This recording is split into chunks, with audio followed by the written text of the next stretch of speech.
Hi, everybody. Welcome to today's Biznology Digital Marketing webinar. I'm Mike Moran, founder of Biznology and a senior strategist at Conversion, Revealed Context, and Solo Segment. I'm the co-author of Search Engine Marketing, Inc.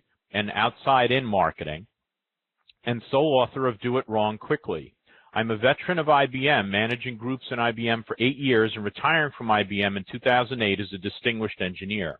Today you'll be hearing from Rob Peterson, who will present 10 inspiring case studies of digital transformation. But before we start, we need to recognize our sponsors. Barn Raisers, a full-service digital and social media solutions company that builds brands using proven relationship principles and ROI. Gagalamp empowers companies to amplify their social media content by leveraging employees, partners, and resellers. Try Gagalamp for free today. Gerris Corp, a full-service digital strategy firm that reaches deeper into the conversation than any other agency anywhere. Mountaintop Data, a B2B marketing intelligence company providing marketing lists as well as data cleaning, data appending, and data maintenance services.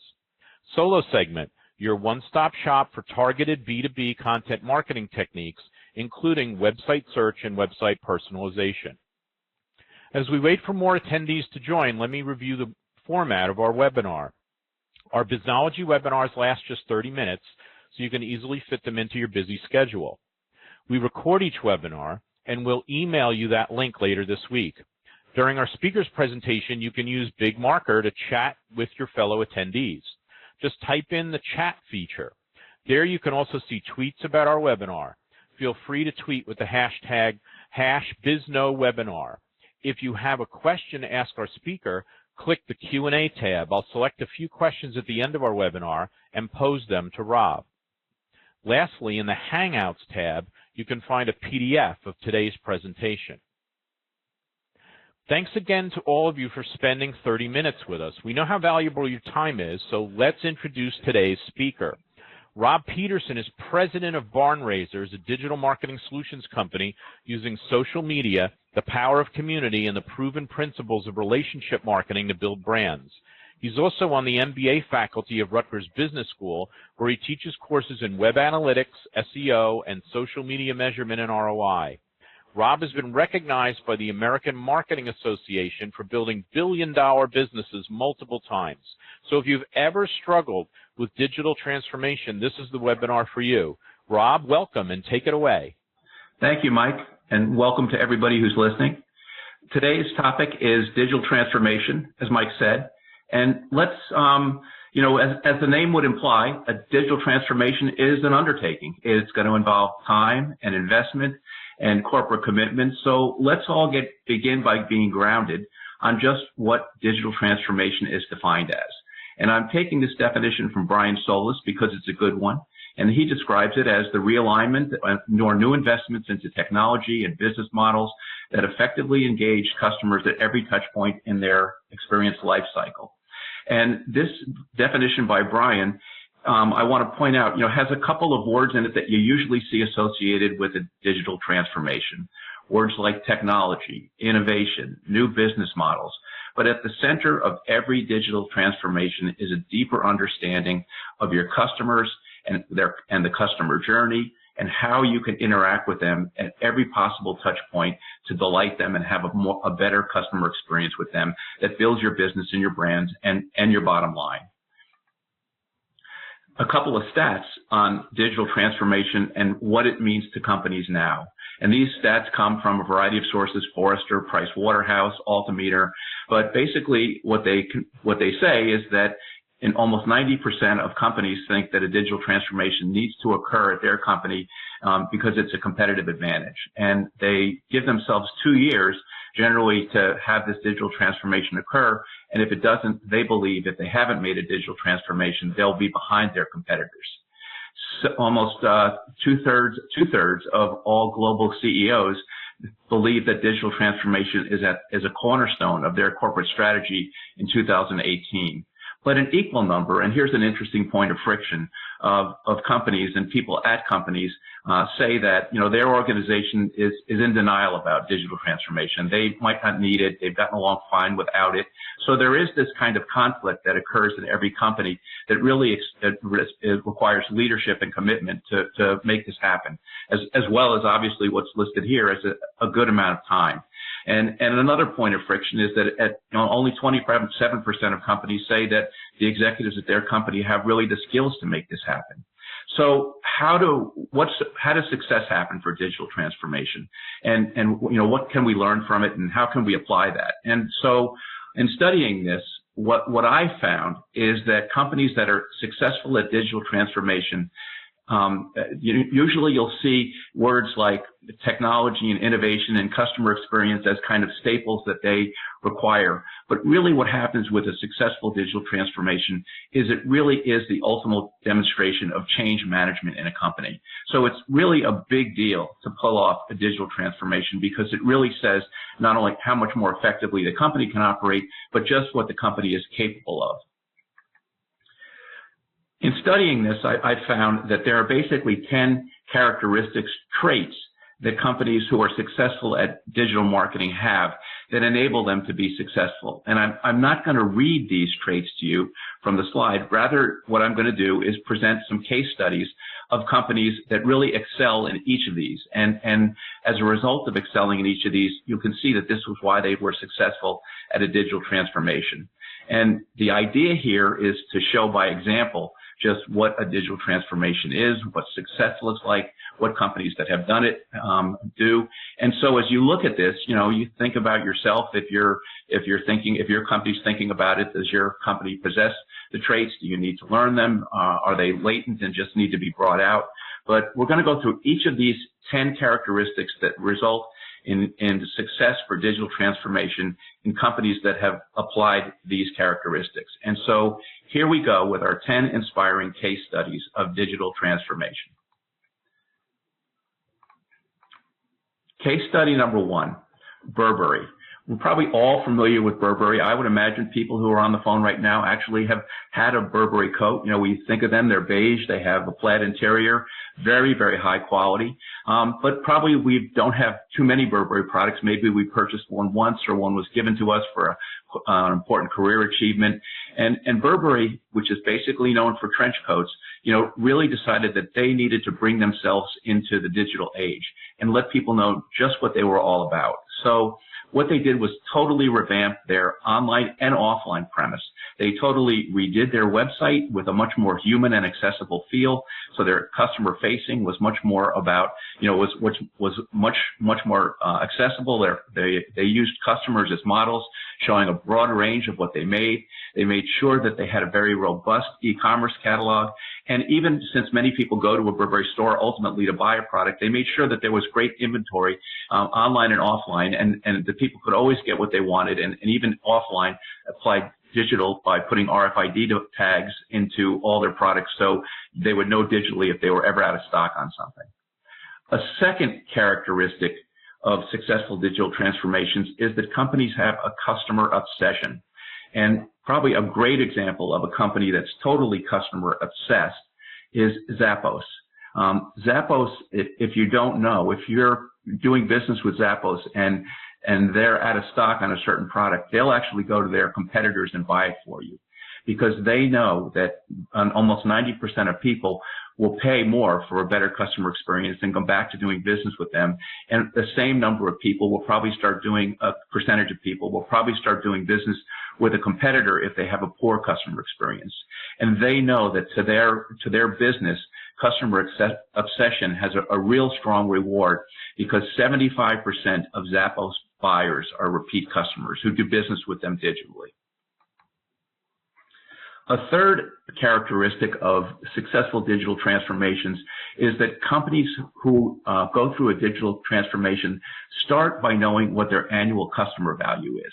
So Amazon probably transforms itself more often than most companies. They've transformed themselves with bringing out Prime, with bringing out Kindle. And each time they do this, they know that they're bringing their current customers to spend more with them. The average Prime customer spends over $1,300 a year on Prime. A Kindle customer spends over $1,200. That's 50% and almost 100% more than the average Amazon customer like me spends, maybe buying some Christmas presents and books and a computer at the end of the year. But people who sign up for some of their other programs and subscriptions that present a new level of innovation for Amazon end up reaping them more and more in return. Another characteristic and case study of a digital transformation is that companies that are successful at digital transformation are social media adept. And McDonald's is a good example about that. It was actually by listening to social media and that being an important cornerstone of their digital transformation that they found out that they brought out their all-day breakfast all the time. First they had it as breakfast and they had it after midnight, but they found out by listening to social media that their customers were saying, hey, all-day breakfast is the next big thing. And they found that there were over 300,000 tweets that were mentioning that McDonald's should have all-day breakfast. And so what McDonald's did to make that successful was not only listen, but they found the most engageable Twitter accounts, and they started sending, when they launched this, Twitter accounts to customize messages to these people, letting them know that they were listening to them and they were responding, and it resulted in all-day breakfast being a huge success and a strong platform for digital transformation for McDonald's. Another company and another characteristics is that a company that is going through a digital transformation is quick and always listening to the data. U.S. Express is a freight company. They cars, vans, trucks, as you can see here, is how they transport everything that they do. But they found out through digital that they were spending a huge amount of money in fuel consumption with vehicles just lying idle and while they were waiting and while their people were delivering products. And they did this by basically equipping their vehicles with sensors and navigation devices to find out where this was occurring. And this insight provided kind of a game-changing cornerstone part of their digital transformation, which resulted in them saving $20 million in fuel consumptions in just 1 year. Whenever a company does a digital transformation, there's usually some sort of portal that they have for their customers, or that is important to make sure that it's updated and it's operating efficiently and it's most state of the art in terms of its digital technology. And a company that really did this and paid attention to their infrastructure and prepared it properly in an almost do or die way was General Motors. At the end of the first decade, when we were in the midst of a bad recession and General Motors was facing bankruptcy, they decided to do something very, very bold. They closed 23 of their data centers worldwide because they just weren't producing the way they should. They were taking up a huge amount of cost and unnecessary resources, and they took all that capacity and they built 2 new data centers right near their corporate headquarters in Michigan. And as a result of this, what they did was kind of get rid of waste and reduce the distance for their data to travel, which resulted in a huge saving. They saved on networking costs, their responsiveness was greater, and actually now operates much more efficiently and saves them much more operating costs because they operate on clouds instead of the servers that they used to operate on. A 7th of 10 examples that we'll use here is that companies that are good at digital transformation know their metrics. At P&G, they actually have an analytics portal for their employees called the P&G Decision Cockpit. It's an analytics portal that any employee can go into and see the critical information about their brand for any of their products, for any of their offices all around the world. But the thing that P&G does here that I think is really, really smart is that these metrics and these dashboards and this whole decision cockpit has been set up with a deep understanding of what are the metrics that matter most to the management at P&G. So in any way, shape, or time, anybody can get a real quick, up-to-the-date, real-time understanding of how their business is doing to the CEOs and the division heads that they report to. Probably the brand that has the most robust, has created the most robust digital ecosystem of any brand that's gone through a digital transformation is Starbucks. Now, an ecosystem is described as living things interacting with their environment. And that's just what happens in the digital world between your customers and your brand. And Starbucks has really done this in a huge way. Their mobile platform is unparalleled in terms of its sophistication and its value and the revenue it brings in. Starbucks has over 12 million people enrolled in Starbucks Rewards programs, and that's up, as of today, 18% above a year ago. They have 8 million people that are paying for Starbucks coffee with mobile payment cards, and they have $6 billion loaded into prepaid Starbucks codes in North America alone just in the past year. So Starbucks is really sort of understood and created a deep understanding of the customer journey and every possible touch point that they can get outside the store in a way to make sure that they're really maximizing that whole customer experience and delighting their customers at every touch point. An important point is for any successful company at digital transformation is that the right leadership is in place. And this is a tough one, because digital transformation usually takes place at big companies. And so what's more important, people who really understand corporate culture or people who really understand the digital space and how to make activity happen? And I guess in the research that we've done, it seems more apparent that even in large companies, C-suite people want digital leaders who've had real experience growing digital businesses. People, even if they're, that maybe mavericks or entrepreneurs or people who've really had a taste of what it takes to really run a digital business successfully.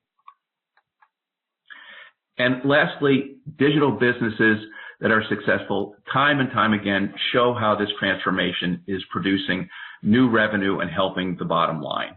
For Starbucks, a third of the digital innovation that the company pursues right now is all centered around how do they create more operating efficiencies, better functionality, and bring in more revenue, outside the retail space. Because at the end of the day, there's an awful long line of people in a brick and mortar situation just paying $2 to $5 to buy a cup of coffee.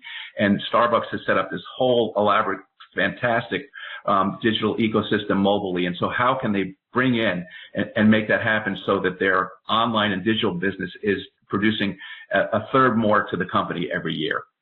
And as well, P&G, who, as you know, at the end of the day, still works with areas of just kind of making soaps and paper products and all sorts of things that we find in our house, uses digital to maximize the operating efficiencies of their laboratories and their plants so that they operate longer and more effectively and more cost efficiently.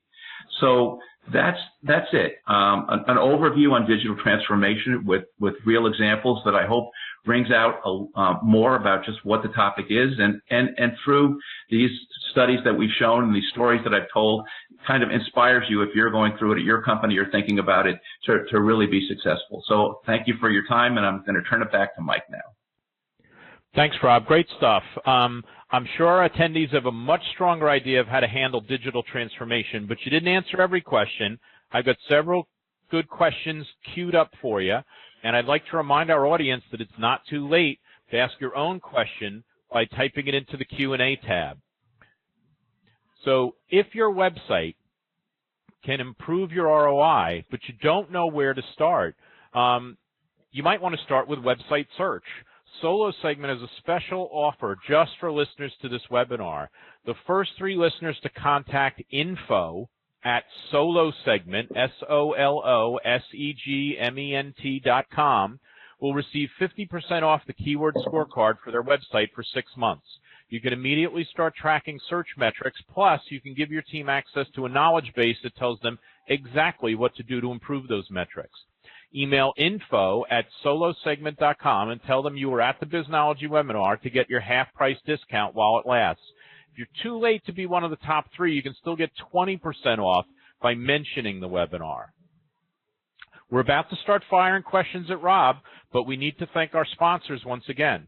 Barn Raisers, a full-service digital and social media solutions company that builds brands using proven relationship principles and ROI. Gagalamp empowers companies to amplify their social media content by leveraging employees, partners, and resellers. Try Gagalamp for free today. Garris Corp, a full-service digital strategy firm that reaches deeper into the conversation than any other agency anywhere.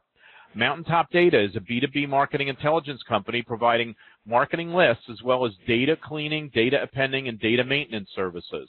And Solo Segment, your one-stop shop for targeted B2B content marketing techniques, including website search and website personalization. Now on to your questions. Our first question, Rob, it's a little bit long, I'm going to read it. Our company has a highly regulated history and needs to transform in so many ways. We're not digital, we're not customer-oriented, and we're not data-driven. Can we do all of those things under the umbrella of digital transformation, or should we more realistically take them on one at a time? The answer to that question is it depends on what your goals are and when you want to see results. This wouldn't be the first time I've seen a question like that. In fact, believe it or not, I get this type of a question more often than I get a company like Starbucks, is ready to come out and take their digital ecosystem to the next level.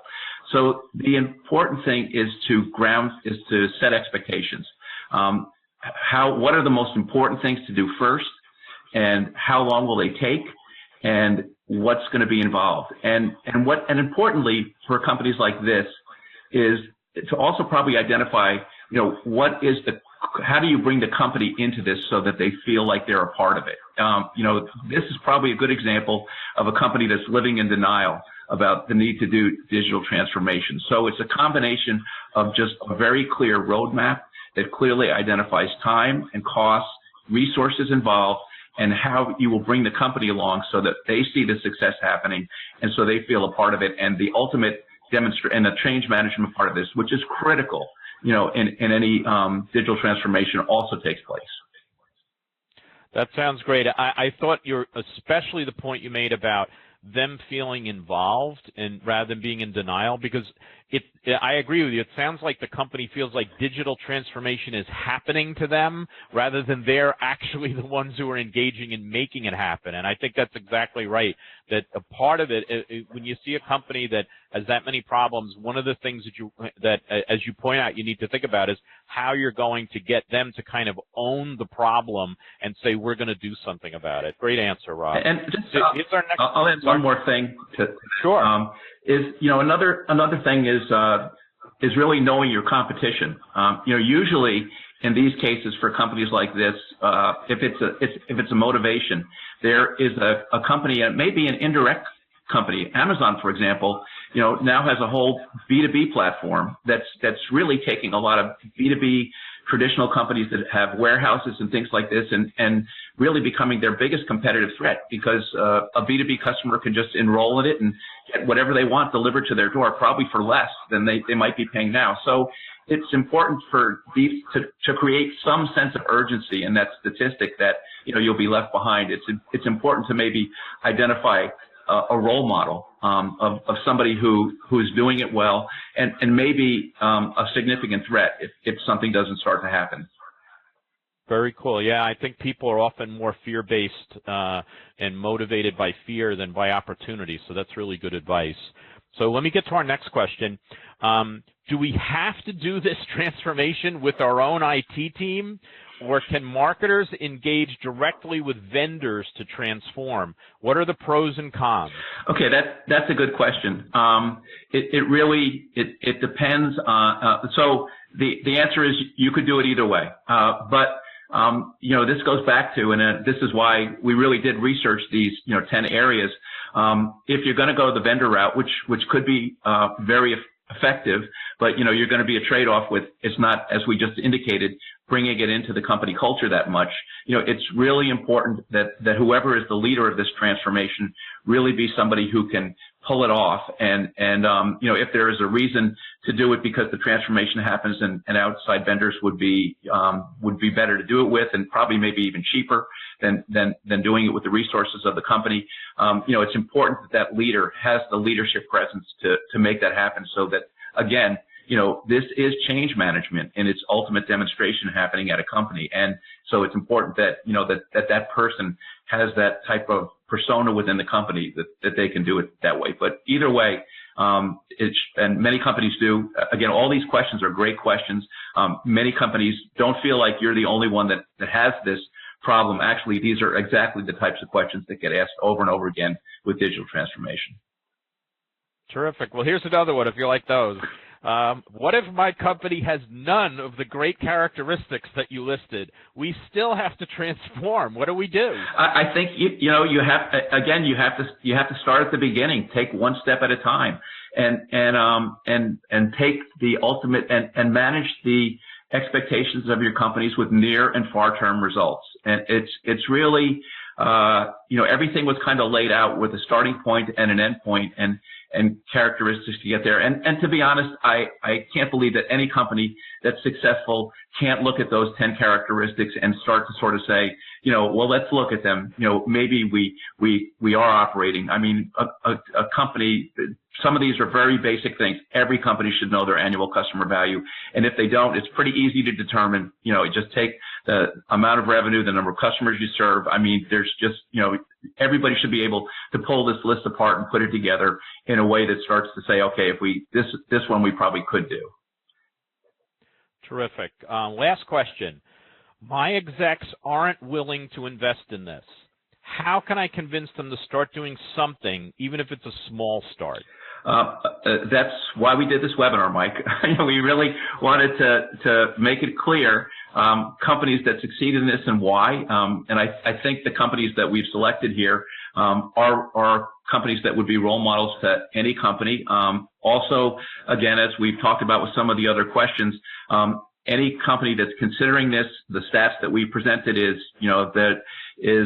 that most people believe that in 2 years, if they don't, 90% of companies believe in 2 years, if they haven't made progress in this area, they're going to be left behind and at a significant disadvantage versus their competition. So, there's a number of ways into this discussion. And we just tried to start with inspiring you with case studies that do this and hopefully explain what this is all about so that you could explain it to somebody in simple common language that would also get them excited. That's great, Rob. Great stuff today. Really appreciate your time. Unfortunately, that's all the time we have for today. Thanks to Rob for these great ideas, and thanks especially to our audience for your participation and your questions.